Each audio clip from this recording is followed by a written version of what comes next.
Well, let's see. I'll start out about, well, just before it started. Okay. I was working in the main office, supply office. We didn't have to report to the OD in the morning at all, Sunday morning.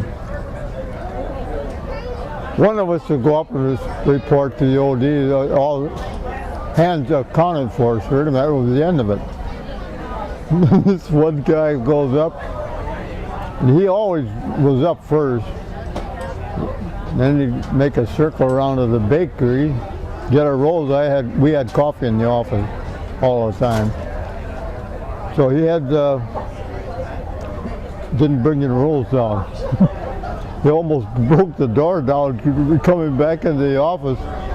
Says the Japs are bombing us, the Japs are bombing us. We thought sure he went off the deep end. But right outside of our office was an ammunition hold. And it happened to be, they had already opened the top of it. And I stuck my head out of the office and looked up, and sure enough, rising sun flying all over. You see it on the plane. So OD was, at the meantime, was bellowing general quarters. This is no drill. This is the real thing. So my battle station was way up on the bridge. So I take off. I get about halfway up and I look down and I thought, oh boy, I can't be in these clothes. The uniform of the day for me was t-shirt, white t-shirts and shorts and cap and everything, all white. So I take off down to my locker, changing dungarees. I get back up midship, and this tremendous explosion. Never heard anything loud. Maybe I heard one louder.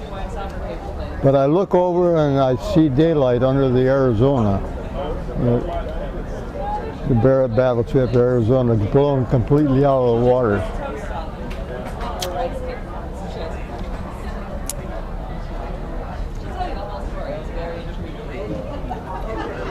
30,000-ton battle wagon. Unbelievable. You couldn't think of, we thought first thing is what kind of ammunition are these characters using to blow a battleship out of the water.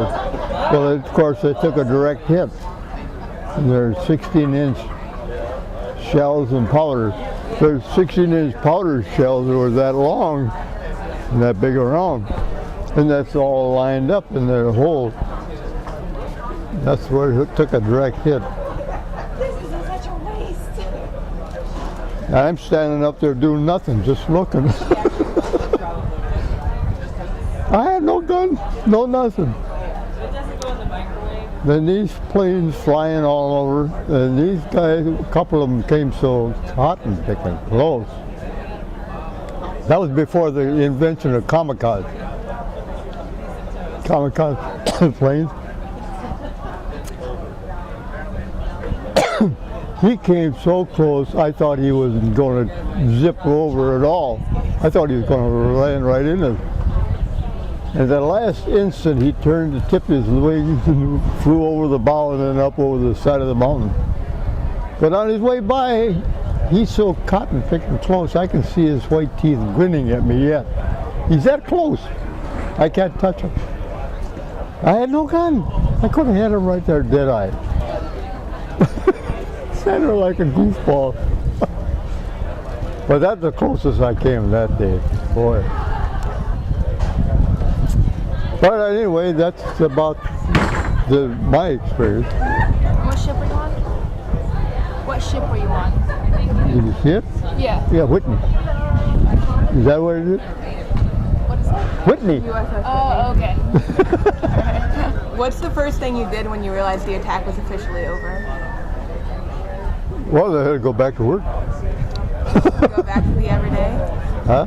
Just go back to the everyday? Yeah, everyday routine, yeah. Where did you go after Pearl? You mean where did the ship go? Well, yeah, like were you stationed anywhere else or? Well, not for till the following May. That's 5 months. We stayed right there. We always had 5 destroyers tied alongside of us. Repair. We did the repair work. Our ship did.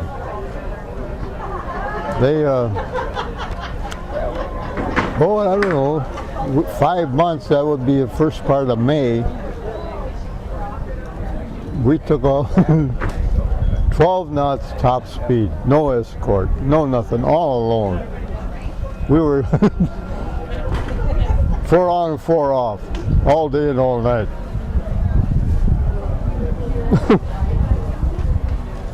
Sometimes I had to watch up on the forward mast. You had to climb that mast and then lift your foot up over the top of the tub and get down in it. Sometimes that ship would lay over, you could almost touch the water. That's how far it had been laying over. You lay it on its flat. You could touch the water. Were you nervous or afraid for a long time after Pearl Harbor? I think that was beyond the stage. I think we were beyond it. Being afraid, I don't think you never gave it much of a thought afterward. But anyway, I think we went so far east that we went almost to Chile. Country Chile. The reason I say that is because when we finally turned west,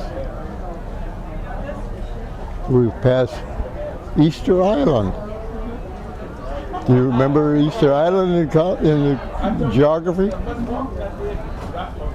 I saw those stone statues. To this day, they still don't know how the natives ever did it. They're tons. They weigh tons. They got them standing out. They carved them and then stood them up and then bring them all the way out around the edge of the island. That was amazing. Yeah. Oh God. Yeah. So you've seen a lot of things in your life then. Well, pretty much. How long were you in the Navy? 6 years. Would you do it all over again? Oh, definitely. If I knew what it would be now, yeah. Yes. Going up that far in my rate. But anyway, I came back. But we didn't. We stopped or we sailed back Easter Island, and then we finally dropped anchor in Tonga. Tonga Tapu. Remember that island? The friendly islands. Oh, they were friendly. Those native were something else. Honest to God, I went ashore a couple of times there. And then one time we walked way back in the boonies just to look and see what their grass shacks looked like. They were spotless. They were absolutely spotless. Wow. We stayed there for 3 or 4 days. We hadn't seen a ship for a month. We were out there all alone, floating around. No escort, no nothing. Of course, it's only a destroyer tender. But anyway, we got by Tonga. That's the first time we saw a ship when we dropped anchor in Tonga. That was when the Battle of Coral Sea was going on. I don't know if you remember Coral Sea. That was all aircraft. And you know that battle, that if the Japs had won that battle, they'd have taken Australia. That's how close it was. Well, we passed Coral Sea, where we hadn't seen a ship that whole month.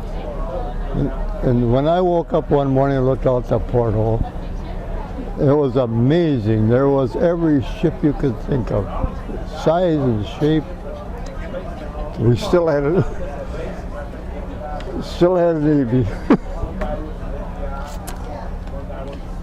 I'll never forget that sight. Boy, that was something else. Then all of a sudden the harbor was bare.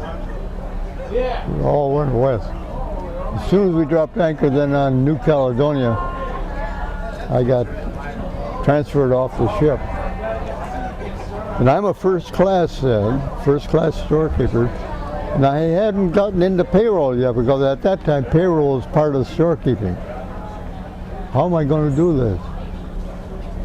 All of a sudden, out of the blue, I get orders to report to the payroll office. How can you beat that? But anyway, I got back into payroll then. I had, every morning we get a report of how many ships went down the night before, up in Guadalcanal, Bougainville, Russell Island. This one morning we got a report that I lost the name, the carrier. The carrier that flew the B-24s over to Tokyo in May after December 7th. I can't think of that carrier's name, but anyway, I had a cousin aboard there. So the dispersing officer and myself, we went out in the boonies and set up a desk and picked these guys up, but he never showed. I thought, well, that would be the end of him. But I did that for about, a year or two, almost 2 years. And I finally made chief then. We already had a chief in the office, so he didn't want to move, so I thought, well, that's me. So I thought, as long as I'm so close to Australia and New Zealand, I better apply for a little R&R. You know what that officer told me? Well, after I got it all set up, he said, now remember, you can go if you want to. Take care, girl, right? But you're going to have to stay out here another 18 months. 18 months? I've been here 52 now and never been home. Never got home for 52 months, the first time. That's 4 years. Oh, okay. You know what I got in reply? One word. Sorry. So that was the end of that. I got back to the States finally. But another experience I had, you know, you probably don't remember reading about the China Clipper, the 4-engine seaplane. That was before the war. Vacationers took that out to China. They call it the China Clipper. Well, the Navy had it now. And I thought, well, I'm going to try get aboard one of those, fly back to the States or somewhere near. And I got on. But of course, we had to stop in New Hebrides because of the hurricane and let the hurricane go by. That was a week or more. We took off and I got back to Pearl, but I couldn't get any farther. Couldn't get back to the States. So then I had to find a ship. But anyway, I got back. And then I did that twice.